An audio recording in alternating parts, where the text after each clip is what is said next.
Salut à tous, ici Félix. Aujourd'hui, Cocorica, je vous présente une série appelée Un catcheur, deux visages. L'objectif, vous faire connaître un peu mieux les acteurs du milieu du catch en France par le biais d'interviews libres. Celles-ci seront décomposées en deux parties. Une première se focalisant sur le catch, et une seconde où ces personnes nous parleront de différents aspects de leur vie en dehors du ring. Si l'initiative vous plaît, n'hésitez pas à laisser un pouce bleu, nous faire vos retours dans les commentaires, partager la vidéo et même vous abonner pour être tenu au courant des prochaines sorties. Sur ce, je vous laisse à la découverte de cet épisode. Salut à tous, c'est Félix dit Dr Zork, toujours en compagnie de ce cher Erwan. Salut, salut. Et avec nous, c'est toujours le grand, le beau, le magnifique Louis-Napoléon. Oh, j'adore de plus en plus tes introductions. La prochaine fois qu'on t'invite, je te mets 10 minutes rien que pour t'introduire. Oh oui, s'il te plaît, j'adore. Du coup, il n'y a pas le choix, il va falloir te réinviter. Bon, du coup, jusqu'à maintenant, on a parlé de catch et un peu ce qui en découlait, de philosophie de vie. Maintenant, parlons de choses vraiment sérieuses. Ah, vas-y, on rentre dans le sérieux, c'est bon ça. Parlons de tes passions dans la vie, autres que le catch, évidemment. Mes passions dans la vie, autres que le catch. Alors, comme j'expliquais hors antenne, en fait, je trouve que la vie est basée sur 3 points, on va dire, ce que j'appelle primitifs et primordiaux. C'est moi, ma passion, entre guillemets, c'est la bouffe, le cul et le pouvoir. C'est les 3 points capitaux qui font que l'être humain, entre guillemets, arrive à on va dire, à un accomplissement, une réussite de la vie, tout simplement. Tu regardes, voilà, j'expliquais le règne animal, tu as le lion, lui c'est le roi de la jungle et il lui faut sa bouffe et ses femmes. Tu vois? Je trouve que dans la vie, enfin là, c'est très imagé, mais c'est ça, c'est la bouffe. Moi, j'adore la bouffe, j'adore bien manger, j'adore les émissions culinaires, j'adore faire à manger. Bon, le sexe, je pense que ça intéresse tout le monde, mais bon, voilà. Moi, je suis très bien. J'ai ma femme, voilà. Étant plus jeune, j'ai travaillé dans un milieu très très spécial aussi. Voilà. Le sexe, sans sexe, la vie, on n'est pas épanoui. Voilà. Et le pouvoir. Alors ça, c'est un point assez complexe parce que le pouvoir, il a plusieurs formes. Ça peut être le pouvoir physique, hein, ça peut être de la force physique, ça peut être plein de choses. Ça peut être l'argent, ça peut être une grande intelligence. En fait, et ça peut être un statut, tout simplement. Mais c'est aussi, enfin voilà, c'est le plus complexe, mais c'est aussi le plus important, c'est parce que si tu as le pouvoir, en général, tu as les deux autres. Donc voilà, ma passion, c'est surtout ces 3 points-là. Donc après, je sais pas si tu vas vouloir argumenter ou quoi que ce soit. Et aussi, j'ai mon petit côté enfant, hein, ça c'est mon côté très très jeunesse, très très Club Dorothée, qui est les mangas, la japanimation, les animés, tout ça, quoi. Ça va nous en faire des choses à parler. Oui, après, je pense que tous les catcheurs, tu vas regarder beaucoup, une grande majorité de catcheurs ou catcheuses, c'est aussi leur truc à eux, c'est jeux vidéo animés. Hein, donc, je sais pas si tu vas vouloir tout faire avec moi là-dessus. Après, si on peut parler des 3 points primitifs, entre C'est ça. guillemets, C'est ça. je trouve que c'est le plus intéressant. On va déjà parler bouffe, pouvoir et sexe, et après on verra ce qui. On Ouais. verra. Je pense que le sexe, les gens ils vont attendre ça, c'est marrant. Mais ouais, vas-y, j'attends tes questions. S'il faut des questions en plus. Ah oui, après, qu'est-ce que tu veux? Ouais, je sais pas, c'est une interview, mais Des questions il y a pas de questions.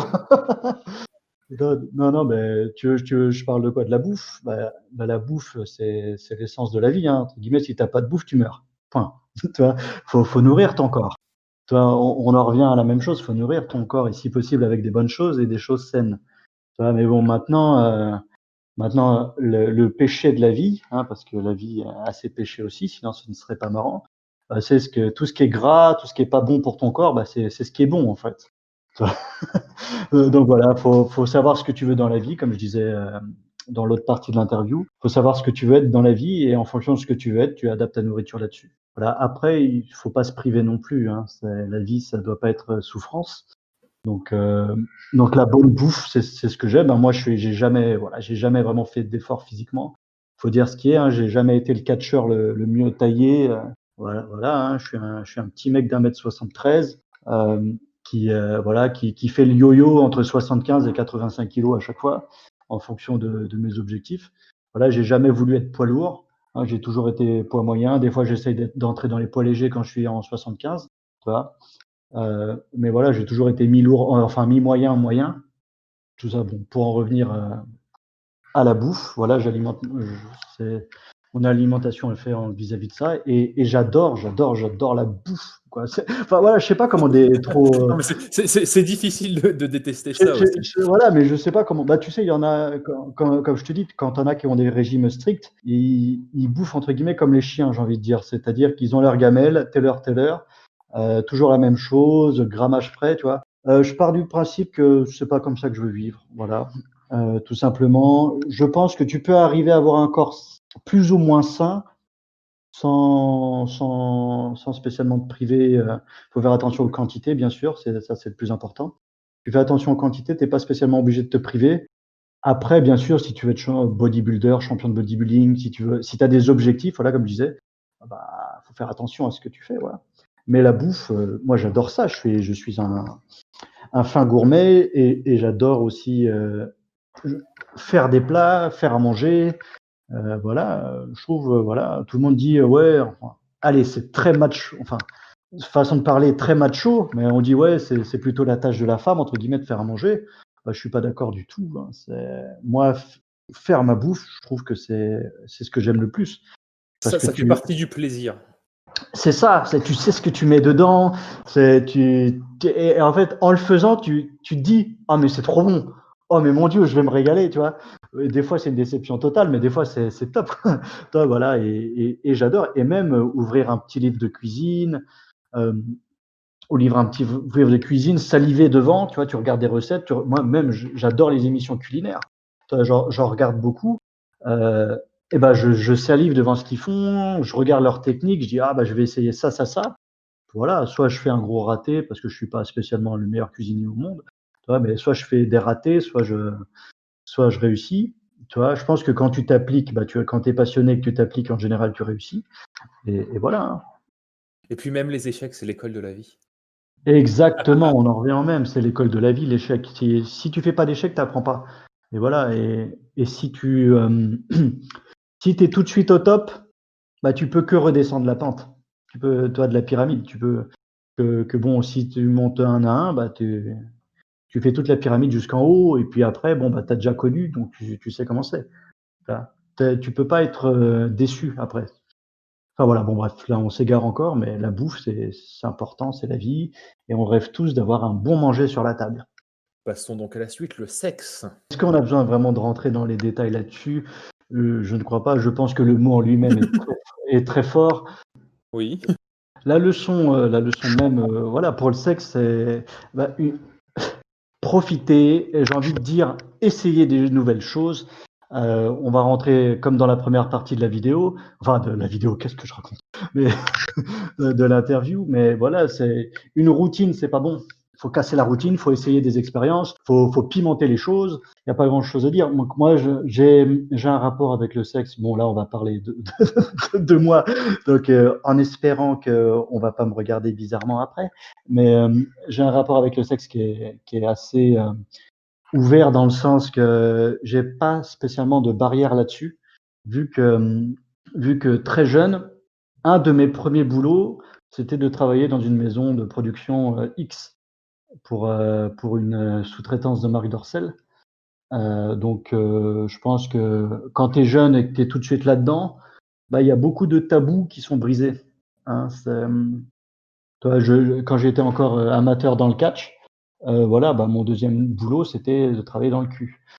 Donc, j'étais pas acteur, hein, bien sûr, j'étais pas acteur. Moi, je faisais tout ce qui était publicité pour des magazines, voilà, comme je disais, pour des vidéos de sous-traitance de Marc Dorcel. Donc, à ce niveau-là, j'en ai vu des choses, hein, et pas toujours des belles, tu vois. Mais du coup, ça m'a beaucoup libéré l'esprit à ce niveau.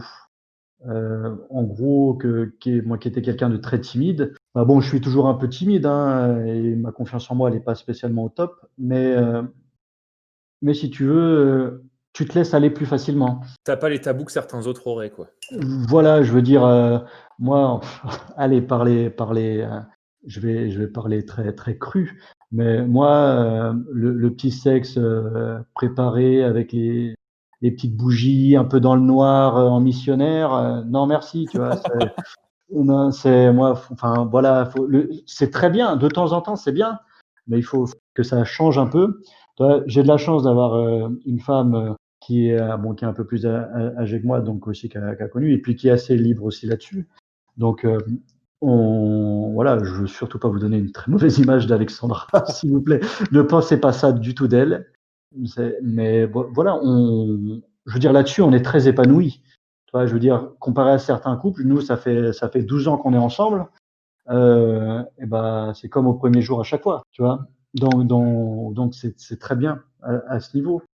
Et c'est très important. Après, bon, moi, vu que je suis très bien dans mon couple, c'est des choses, voilà, ce que je vais dire, mais qui sont pas spécialement. Enfin, ça dépend des couples, mais aussi il faut savoir pimenter les choses. Par exemple, j'ai des amis, hein, très proches même, qui ne trouvaient pas dans leur couple le piment.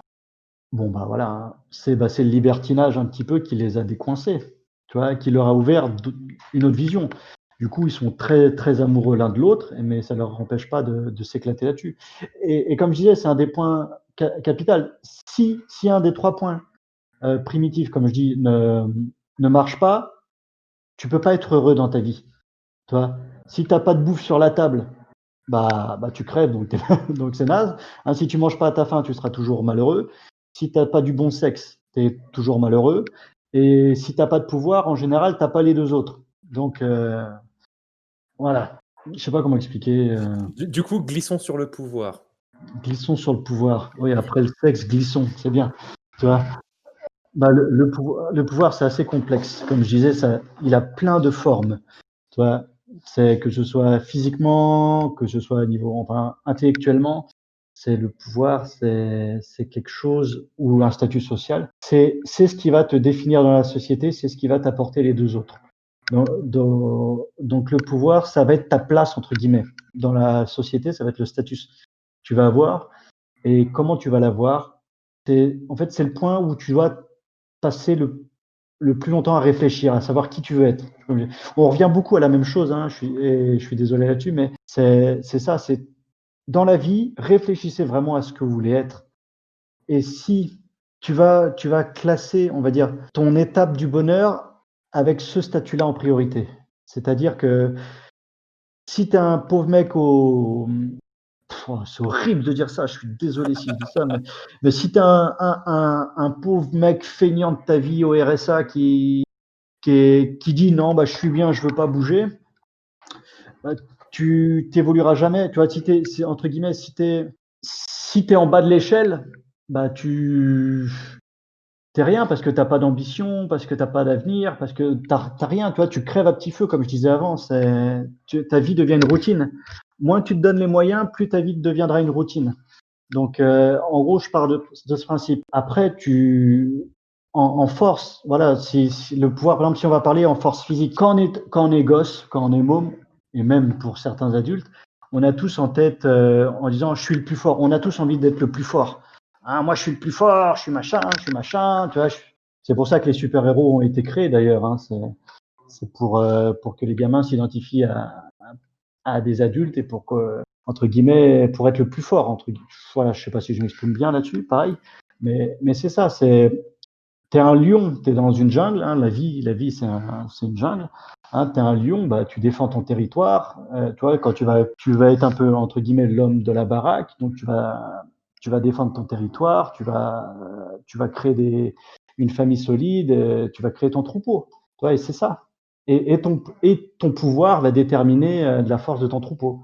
Tu vois, je veux dire, un mec qui a pas de pouvoir, en général, horriblement parlant, il a des problèmes avec sa femme ou des choses comme ça, tu vois. Je sais pas si c'est très bien de dire ça dans les interviews.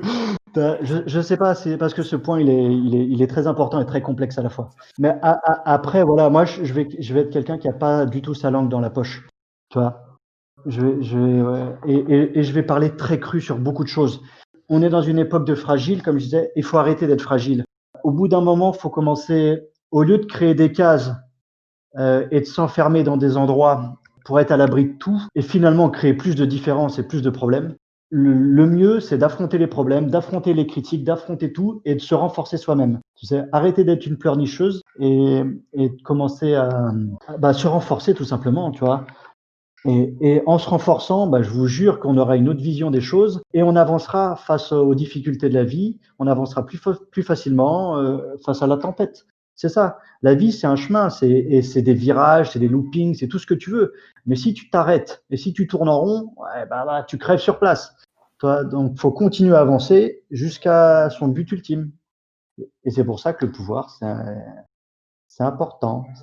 Que ce soit que si tu veux être bodybuilder, tu vas te créer un corps, tu vas créer des choses pour après avoir ton statut, voilà, où tu vas tout simplement travailler dans ton entreprise, tu vois, pour monter des échelons. On en revient toujours à la même chose, hein. Après, c'est la vie. C'est, c'est pour ça, c'est les 3 points primitifs, c'est les 3 points de la vie. C'est ça. Si tu as ces 3 points-là, en général, tu es épanoui dans ta vie. Ouais, c'est ce qui est aussi intéressant, c'est que ces points en soi, quand on les prend séparément, il y a peu de choses qui les relient, mais dans leur fond et dans leur fonctionnement, c'est pareil. C'est si, Si, il y a une chose qui relie, ça s'appelle le bonheur. enfin, c'est s'ils permettent, c'est des points qui permettent d'y arriver en tout cas. Ouais, mais c'est le but de tout être humain.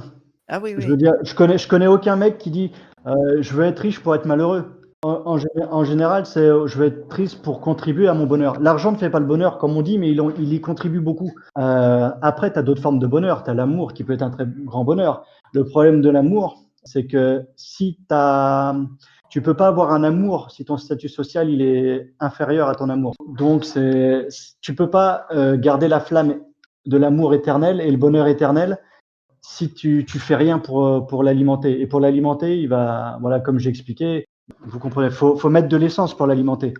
Et tu mets pas de l'essence les mains dans les poches. Ah mais c'est ça, dans leur forme en soi, que ce soit la cuisine, le pouvoir ou le sexe ou le catch, comme on parlait tout à l'heure, dans leur forme, ils sont tous différents, mais au final, dans leur fonctionnement propre, c'est pareil, c'est faut faire. Parfois, il y a des échecs, mais on va toujours plus loin. C'est l'école de la vie et que ce soit dans les cadres et dans plein d'autres domaines, hein, aussi.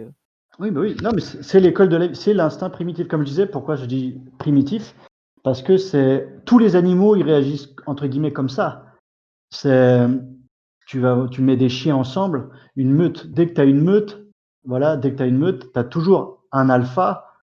Et l'alpha, entre guillemets, c'est lui qui a le plus haut statut social. Entre guillemets, il a toutes les femmes de la meute et il a la bouffe en premier, les meilleures parties. Tu vois ce que je veux dire? Et la vie, l'être humain est un animal, hein, faut pas l'oublier. Et voilà. Et si tu prends les choses crues, c'est ces 3 points primitifs qui vont ressortir. Après, comme je disais, il y a plusieurs variantes du bonheur, mais finalement, c'est ce qui t'y ramène le plus rapidement possible et qui le maintient surtout. Je suis désolé d'avoir plombé l'ambiance peut-être avec ça. On s'attendait à parler manga, tout ça, à parler un truc plus soft. Moi là, j'attaque dans le cru, je suis désolé. Désolé, justement, c'est intéressant. C'est surtout que j'étais en train de me dire comment rebondir. Ouais, je suis désolé d'avoir un peu plombé le truc, mais Non, le but c'est d'en apprendre sur toi et là on en apprend sur toi. C'est très bien. vous en apprenez sur moi. J'ai pas parlé de moi, je parle de la vie en général. Ouais, mais C'est tu parles aussi de ta vision de la vie en un sens. Oui, entre guillemets, oui, oui, et voilà. Après, voilà, être sérieux, parce que ça, c'est un sujet assez sérieux quand même. Mais être sérieux ne fait pas non plus, fait pas de moi un être détestable. C'est ça. Et puis de toute façon, à partir du moment où quelqu'un appelle à se bouger le cul pour réussir à être heureux, je ne peux pas être contre. Ah voilà, voilà, voilà. Après, si vous voulez, on peut rebondir sur un sujet plus soft qui est voilà les animés et ma grande passion pour tout ce qui est jeux vidéo, animation japonaise, tout ça. On peut rebondir là-dessus si vous voulez. On peut partir là-dessus. De toute façon, je ne pense pas que. Enfin, en un sens, le sujet de l'avant, on pourrait en parler comme pendant des heures, tout en n'apportant pas forcément beaucoup plus. Exactement. Il n'y a pas grand-chose à dire parce que c'est un sujet cru. C'est la bouffe, tout le monde bouffe. Le sexe, tout le monde aime ça. Enfin, j'espère. Sinon, je vous plains. Et, euh, et le pouvoir, c'est ce qui définit ton statut social. Donc voilà, c'est ce qui t'apporte les deux autres, entre guillemets. Bon, du coup, sur ces belles paroles, embrayons sur quelque chose un peu plus léger. De Parlons du Japon. Ah, j'aime ça. J'aime ça, j'aime ça. toute Parce que ta passion du Japon ne vient pas que du catch apparemment. Ah non, ah non, non, non, non, mais comme je dis, mais après ça, c'est beaucoup ceux de ma génération, hein. Moi, je suis de 88, et dans les années 90, il y a eu ce qui s'appelle le Club Dorothée, hein, et on a tous grandi, et tous ceux qui ont grandi avec Club Dorothée, en général, à l'heure actuelle, ils sont encore, entre guillemets, un peu fans de tout ce qui est Japanimation et tout ça. Et moi, j'ai grandi là-dedans, donc tous les dessins animés que je regardais, c'était des dessins animés japonais. Donc tout de suite, ça m'a accroché.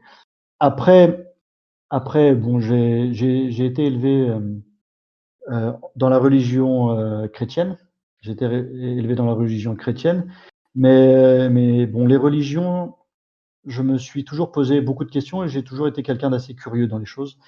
Donc j'ai essayé de voir les religions un peu de partout. Voilà. Et bon, là, c'est même plus de la religion, ça va être de la mythologie. Et je me suis pas mal, enfin, j'aimais beaucoup la mythologie égyptienne, c'est romaine, gréco-romaine et japonaise. Et voilà, et donc je me suis intéressé aussi beaucoup à ça, à la mythologie japonaise. J'adore les contes, les légendes qu'il y a là-dessus. Après, même la culture japonaise en elle-même, j'adore parce que c'est un peu ma philosophie, de vie. C'est entre guillemets, ferme ta gueule et avance. Tu vois. Et les Japonais, ils sont très comme ça. Ils sont très bien, enfin bien que je ferme pas trop ma gueule, hein, excusez-moi, mais voilà, les Japonais, ils sont très statut social, tu vois. Mais eux, ils s'en foutent du reste. Eux, c'est juste le statut social qui est important et ils vivent là-dessus. Et d'un côté, c'est bien, c'est qu'ils font chier personne avec ça. Donc c'est pour ça. Non, j'aime bien leur façon de vivre, même leurs coutumes, leur bouffe, hein, pour revenir à ça, leur bouffe, j'adore ça. La culture japonaise me plaît, la bouffe japonaise me plaît, les japonaises me plaît, voilà. Et puis tout simplement, voilà. J'aime le Japon entre lui-même. Les gens me plaisent aussi parce qu'ils sont simples. Tu vois, quand je disais, ils m'ont accepté tout de suite. Bien qu'il y a une grosse part de racisme au Japon mais ça, c'est un point qui pourrait être abordé autrement. Tu vois, bien que se faire intégrer au Japon plutôt, c'est assez difficile. Bah, j'ai plutôt bien été intégré. Et puis voilà, moi, j'ai une très bonne expérience de là-bas. Donc oui, je suis tombé entre guillemets amoureux de ce pays. De ce qu'on m'a beaucoup raconté, il y a beaucoup de cette philosophie en fait que tu as connue à tes débuts dans le catch, de, Oui, oui, oui, de respect. Bah, là-bas, c'est ça, c'est sur l'échelle sociale et le respect. Donc j'adore ça, bien sûr. Et ça se perd malheureusement en France au point de vue catch. et du coup, il y a un pan de la culture japonaise que tu aimes aussi beaucoup, c'est la japanimation. Ah, mais complètement. Moi, comme je disais, j'ai été élevé au Club Dorothée, moi. Donc Japanimation, je suis grand fan. J'ai d'ailleurs beaucoup de sites de streaming. Et quand j'ai un petit temps de libre, j'adore me poser et regarder quelques animés ou lire quelques bouquins. Chaque fois, il y a une question qui revient souvent sur les réseaux sociaux, ça tourne beaucoup autour de Jojo. Alors vas-y, parle-nous. Mais Jojo, en fait, j'ai connu ça. Bah pareil, quand j'étais gamin, il y avait des vieilles enfin il y avait des vieilles, à l'époque, c'était cassettes, des cassettes et des DVD de ça, mais c'était des vieux Jojo. C'était vraiment des vieux Jojo. Bah, c'était la même histoire, hein, mais c'était d'autres dessins, tout ça. Et moi, j'ai vraiment adoré. Et puis voilà, et puis tout simplement le fait d'avoir des stands, tout ça, bon bah c'est un manga que j'aime tout simplement. C'est un manga que j'aime. Les poses excentriques, tout ça, j'ai tout de suite accroché aussi. Voilà, et puis c'est un truc bon, c'est horriblement de parler de ça parce que je parle beaucoup de ça, mais on dirait un manga un peu de mec, bien qu'ils ont des poses très très très, on peut dire efféminées. C'est un truc de bonhomme. T'as toujours un mec qui parle de Jojo, c'est des gros mecs musclés qui se tapent dessus. Bon bon bah voilà, moi j'accroche. Et puis surtout que c'est tout simplement un bon animé. Mais vas-y, excuse-moi, je m'égare. Quelle était ta question sur Jojo? Du coup, je me suis aussi un peu perdu. Tu suis toujours Jojo? Ah, mais moi, oui, oui, oui. Puis là, je me remate, enfin, je me suis rematé la saison 1 et 2 sur Netflix. Là, parce que j'avais envie, parce que j'aime ça. Donc voilà, je viens de me les remater. Et puis c'est toujours aussi jouissif, quoi. Mais Jojo, voilà, j'en ai même. Je trouve que les pauses sont intéressantes. point de vue, les personnages sont intéressants dans JoJo, donc c'est ça qui m'attire aussi. Et ce qui m'a attiré, voilà, comme je disais, c'est que j'ai connu ça quand j'étais jeune. Après, j'ai vu que personne n'en parlait à l'époque, hein, personne n'en parlait. Et puis c'était bien dommage, hein, parce que c'était tout aussi bon. Mais depuis qu'il y a eu le remake, je sais plus quand ça a repris, dans les 2010 ou 2012 ou 2013, je sais plus, ça a repris. Bah, c'est bien parce que tout le monde a accroché et puis du coup, ça a ouvert de nouveaux fans, de nouvelles théories, entre guillemets, j'ai envie de dire, et c'est devenu tout aussi intéressant. Donc oui, Jojo, c'est top, quoi. T'as une partie favorite dans Jojo? Euh, Bah moi j'aime Jojo. J'ai bien aimé la partie 5 avec mon acteur préféré de Jojo qui a eu une très brève apparition, qui est Panakota Fugo. Et je suis tombé amoureux de son stand la première fois où je l'ai vu dans le manga, hein, dans le manga papier. Je trouvais qu'il y avait un truc Purple Haze et tout. J'ai complètement accroché. Je me disais mais ça c'est un stand de ouf, c'est un stand super fort. Puis voilà quoi. Puis après tout simplement l'histoire aussi avec la mafia, tout ça, j'ai pas mal accroché. Bah, je trouve que c'est là où les personnages ont été pas mal développés, tu vois. Ils ont développé les principaux et les secondaires, donc c'est ça qui m'a beaucoup plu là-dessus. Bien que puis voilà, surtout un comeback de Paul Naref, tu vois, qui était mon perso de la saison 3 préféré. Je trouve surtout aussi que ça marque un peu, la suite marque un peu un tournant. Golden Wind, c'est un peu l'apothéose de l'ancienne formule Jojo, si je peux me permettre, Ouais, c'est ça. qu'on a eu sur la partie 3, 4, 5. Faut avouer que y a quand même énormément de différences entre ça et l'actuelle partie. C'est quoi? C'est la 8, il me semble. Oui, attends, que je dise pas de bêtises. Oui. Oh, je sais plus parce que même moi je suis perdu et puis là ça fait un petit moment que que je me suis pas, je suis occupé donc je fais voilà Mais bon, partie 8 que nous verrons peut-être finir un jour, espérons-le. ah bah déjà est-ce que ça va sortir? Est-ce que tout va sortir à l'écran? Je sais pas. Ça a l'air bien parti mais bon, Ça prend son temps, ça suit son ça cours. prend son temps, c'est ça. C'est un peu long malheureusement mais ça prend son temps. Ouais, mais justement, faut savoir attendre. Faut savoir attendre. Mais après, il y a tellement de mangas cool ici qui sortent. Je veux dire, là, on est sur le qui-vive un peu avec tout. Tu vois, et Jojo, c'est bien. Après, ce serait mentir de dire qu'il y a que Jojo qui me passionne. Tu vois, Jojo, c'est peut-être mon manga préféré à l'heure actuelle. Par contre, je peux pas dire que les personnages de Jojo soient mes personnages manga préférés. Tu vois? Bah, du coup, tu nous ouvres une porte, rentrons dedans. Ouais. Bah, parle-nous de ces fameux personnages préférés. Ah non, mais les mangas que j'apprécie énormément, en ce moment, il y a un manga qui a émergé, bon, il y a pas longtemps, bon, si, maintenant, ça fait un petit moment quand même, mais c'est Boku no Hero Academia, qui, tu vois, My Hero Academia, qui est juste monstrueusement bien, tu vois, qui est pour moi il y a eu les padrés du manga, tu vois, DBZ, tout ça. Après, il y a eu la vague Bleach, Naruto, One Piece. Et maintenant, je trouve que le successeur encore là, c'est My Hero Academia. Donc, j'adore ça.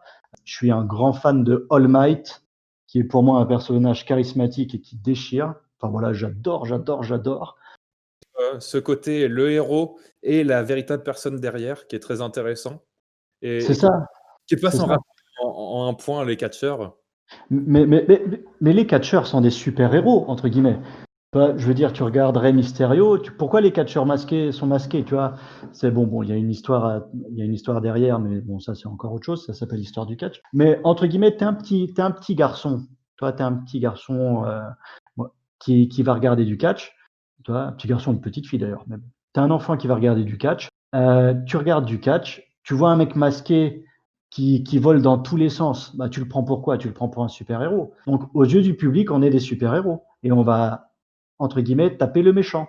Donc oui, il y a un rapport il y a un rapport catcheur super-héros. Hein. De toute façon, celui qui représente à merveille ça, c'est John Cena, qui était Ah bah le complètement. héros de type parfait, puis pour plaire aux enfants, et ça a marché. C'est ça. Non mais c'est complètement ça. Donc voilà, pour rebondir à ta question, les personnages de manga que j'aime bien. Alors moi j'ai toujours été un mec qui m'accroche plus vite aux méchants qu'aux gentils. Je sais pas pourquoi. Je trouve que les méchants, il y a une histoire derrière. Ils sont pas méchants juste pour être méchants. Tu vois. Donc j'aime bien m'attarder là-dessus. Et bon, par exemple, Mon méchant préféré, peut-être tout confondu, c'est Gilgamesh de Fate Stay Night, que je sais pas si vous c'est un manga aussi qui est très intéressant, que j'aime beaucoup. J'adorais l'ancien Broly de DBZ, hein, c'est un peu avec ce que j'ai grandi. Hein, le nouveau Broly, j'ai un peu moins accroché parce que je trouve que ça perd l'essence même du du du Saiyan. Je saisis tout à fait ton problème avec lui. Voilà. Non, mais de toute façon, moi sur DBZ, je suis très, très, très radical. Ça aurait dû s'arrêter à Freezer, point. Voilà, point barre. Bah, la boucle est bouclée, point. Allez, on passe à autre chose. Mais bon, il y avait de la thune à se faire, donc bon, ils ont dérivé, créé des mondes parallèles, tout ça, des univers, blablabla. Pour moi, après, bah, c'est ce qui m'a fait lâcher DBZ. Hein. Avec tout le reste, j'accrochais plus. Déjà, Cell, j'ai eu du mal. Boo, j'ai eu du mal. Et puis bon, tout ce que j'étais est super. Bon, bah, j'accroche pas du tout. Bien qu'il y a des personnages qui sont assez intéressants, mais non, j'accroche pas. Voilà. Donc, tout ça pour dire que le Broly est bien à l'ancienne, qui veut détruire tout, ça j'aimais bien. Ça. Voilà. Dans One Piece, parce que j'adore aussi One Piece, enfin, j'adore la marine, hein, j'aime bien la marine, moi je suis un mec qui aime bien la marine. Mais si je dois choisir un méchant, je choisirais un méchant d'un film qui était Tesoro. Je trouve ces films Gold de One Piece, je trouve que le méchant, c'est très très subtil, mais en fait, en 5-10 secondes, il y a un petit passage qui fait comprendre pourquoi il est devenu méchant, et je trouve ça juste magique. Voilà, c'est tout simplement, et ça m'a tout de suite fait accrocher au personnage. Puis bien entendu, son pouvoir est juste OP. Voilà. Après, je sais pas. Après, il y a peut-être des questions sur les mangas parce que moi, partir comme ça, je peux partir dans plein de délires différents. Donc, si vous avez des questions là-dessus, n'hésitez pas. C'est bon, t'inquiète, on est là pour te suivre dans tes délires. Ouais, mais moi, je m'égare. Je sais pas de quoi parler parce que là, tu me donnes roue libre. Mais tu vois, là, je suis en train de partir dans un délire, les méchants, tout ça. Mais je sais pas ce que vous voulez entendre. Je sais pas ce que vous voulez savoir en fait, non plus. Donne-moi une petite ligne, un petit peu. Là, tu vois, là, tes personnages, t'étais très bien. T'es parti en développant sur ce qui t'intéressait dedans. Et nous, Bah oui, bah, ce qui m'intéresse, c'est l'histoire. Toi, bah, comme je dis, tu vas pas regarder. DBZ, ce qui manquait à DBZ, c'était une histoire profonde derrière. C'est pour ça que je dis que ça aurait dû s'arrêter à Freezer. Au moins, tu avais une histoire. Bon, le méchant qui détruit la planète, voilà, parce qu'il a peur du super guerrier. Après, bon, bah, il découvre que finalement, Sangoku, bah, c'est lui le super guerrier. Il venge sa planète. Basta terminé. On ressuscite tout le monde. Happy ending. Point. Tu vois, c'est pour ça que je trouve que l'histoire était bien. Après ils ont développé sur d'autres choses, ils se sont emmêlés sur plein de choses, et voilà, je trouve que ça a perdu un peu en crédibilité. J'aimais bien Senseiya, je trouvais que c'était bien. C'était mon manga de l'époque peut-être préféré, parce que là il y avait une histoire derrière, il y avait des attaques cool. J'accrochais moins les personnages, à part les Chevaliers d'Or, hein, tout simplement. Puis petite préférence pour mon Chevalier d'Or qui est mon signe, qui est Masque de Mort, même c'est enfin voilà, c'est un Chevalier d'Or, mais il est méchant. Mais pour être Chevalier d'Or, faut pas être méchant, donc il y a une histoire derrière. Donc voilà, je trouvais ça tout intéressant, un peu le contraste avec le personnage. Voilà, après, qu'est-ce que tu veux? Donnez-moi des mangas, je vous en parle. Qu'est-ce que tu penses du fait que Masque de Mort fasse une comédie musicale dans la dernière adaptation des Chevaliers du Zodiaque? Alors, c'est pas la dernière, parce que la dernière, je crois que c'est Netflix qui l'a fait, et bon, pareil. Et pareil, malheureusement, bon, j'ai rien à dire là-dessus. Voilà, j'ai rien à dire. ça fait partie de ces licences qui auraient dû arrêter. Voilà, c'est des licences qu'on veut remettre au goût du jour, mais qu'il faut pas spécialement. Déjà, la 3D, pour certains, c'est dur. Alors, si tu fais 3D changement d'histoire, méca, tu pars dans un délire qui est complètement. Adapter des licences sans vraiment comprendre certaines choses. C'est ça, c'est adapter les licences juste pour faire du pognon. Je trouve ça dommage. Tu vois. Après, pour revenir à ta question, Masque de Mort qui danse. Bah écoute, le film en général, tu pouvais pas t'attendre à un film très très bon, dans le sens que je sais plus combien, mais tu as bien une quarantaine d'épisodes à expliquer en 1 heure et demie, tu vois. Les 12 maisons en une Voilà, les 12 maisons en 1 heure et demie, bah, tu peux pas développer les personnages, tu peux pas, voilà. Donc, qu'est-ce qui marche en général, tu prends la base Disney. La base Disney, c'est une histoire, une chanson pour attraper le trou, tu vois, et une bonne fin. Bah, c'est ce qu'ils ont essayé de faire, tu vois. Ils ont essayé de faire une petite chanson avec masque de mort pour que, en 5 minutes, on cerne un peu le personnage, qu'il soit excentrique et fou, tu vois. Mais est-ce que c'était la bonne chose à faire? Je pense pas. Après, est-ce que le film en lui-même était la bonne chose à faire? Je pense pas non plus. Donc je peux pas trop critiquer les choix des réalisateurs là-dessus. Je trouve que leur erreur, c'est de s'être attaqué à un monstre comme ça. Niveau manga actuellement, il y a quoi que tu suis? Alors actuellement, comme je dis, My Hero Academia, One Piece, parce que One Piece, bon, je le suis depuis longtemps, hein, mais mon Dieu que c'est long. Tu vois. Et puis après, un peu de tout. Comme je dis, je suis un site de streaming. Euh, Tous les jours, dans mon petit-déj, je regarde s'il y a un nouveau manga enfin un nouvel animé un petit peu qui sort et je regarde. Mais je regarde un peu de tout en vrai, hein. Moi, j'attends encore, tu vois, en parlant d'adaptation qui remarche, moi, et que je me lasse pas, c'est Captain Tsubasa. Tu vois, moi, j'attends la suite, là, je suis à cran. Voilà, après, je regarde un peu de tout en vrai. J'ai pas de style préféré. Je regarde vraiment de tout. Si tu as des petites perles peu connues que tu as envie de mettre en avant, c'est le moment. Ah, bah, peu connu, Fate Stay Night, bon, ça devient un peu connu, mais je trouve que Fate Stay Night, c'est spécial. Il y en a beaucoup qui vont pas accrocher, mais regardez, commencez par Fate Stay Night 0 et, et dites-moi tout, parce que pour moi, c'est un très très très bon animé, avec un développement de personnage qui est très intéressant. Donc voilà, et puis voilà, comme je disais, Gilgamesh, c'est mon méchant préféré, tout confondu, peu animé confondu. Donc, Fate Stay Night, regardez. Après, je pense que tout ce qui est connu, c'est ce qui marche. Donc voilà, mais après, ça dépend de votre style. Si vous aimez des trucs un peu plus romantiques, un peu plus à l'eau de rose, il y a Fruit Basket. Fruit Basket, là, ils ont refait, ils ont ressorti les épisodes, qui est un animé un peu, enfin un comique romantique qui est pas mal. Angel Beat, qui est bon, ça c'est sur Netflix en plus, c'est un peu plus lourd, un peu plus triste. Voilà, hein, mais si je dois en dire qu'un, je dirais Fate Stay Night. Regardez, dites-moi ce que vous en pensez après. Moi j'aime beaucoup. Après, donnez une chance à tous les animés, hein, parce qu'il y a des trucs sur papier, ça n'a pas l'air intéressant, mais quand vous regardez au final, c'est plutôt pas mal. Bon, bah, voilà les leçons à tirer.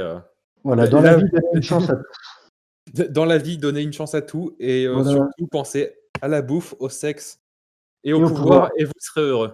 Et bougez votre cul pour les avoir. Voilà, surtout bougez votre cul pour réussir, voilà. Et ne restez pas dans une routine. Instinct primitif. Je vais faire un t-shirt instinct primitif, je sens. Ça m'a donné des idées. C'est noté. Bon. Bon, donc du coup, on va se laisser sur ces belles paroles une nouvelle fois. D'accord, désolé si j'ai radoté, si j'ai parlé pour rien dire, encore une fois, mais bon. Désolé que tu sois tout le temps désolé. Ouais, mais c'est ma personnalité qui est un peu comme ça. C'est mon côté japonais. On t'en tiendra pas rigueur. Ça Bon, un marche. petit rappel de tes réseaux sociaux pour terminer. Voilà, vous pouvez me suivre et me parler sur Napolégion. Donc voilà, tous mes réseaux, c'est #Napolégion ou @Napolégion. Pareil, sauf Facebook, qui est mon vrai nom, Florian Cledig. Mais si vous cherchez Louis-Napoléon Catch, vous allez trouver. Et voilà, et n'hésitez pas à venir me parler. En général, je réponds, hein. Donc, n'hésitez pas à venir me parler si vous voulez, si vous avez des questions, si vous avez quoi que ce soit. Je suis quelqu'un d'assez ouvert. Hein, si je réponds pas, c'est tout simplement que j'ai pas le temps. M'en tenez pas rigueur. C'est dès que j'aurai 5 minutes, je vous parlerai. Et si vous me parlez juste pour m'envoyer une photo de vos pénis ou pour m'insulter, bah, je répondrai pas non plus. Voilà.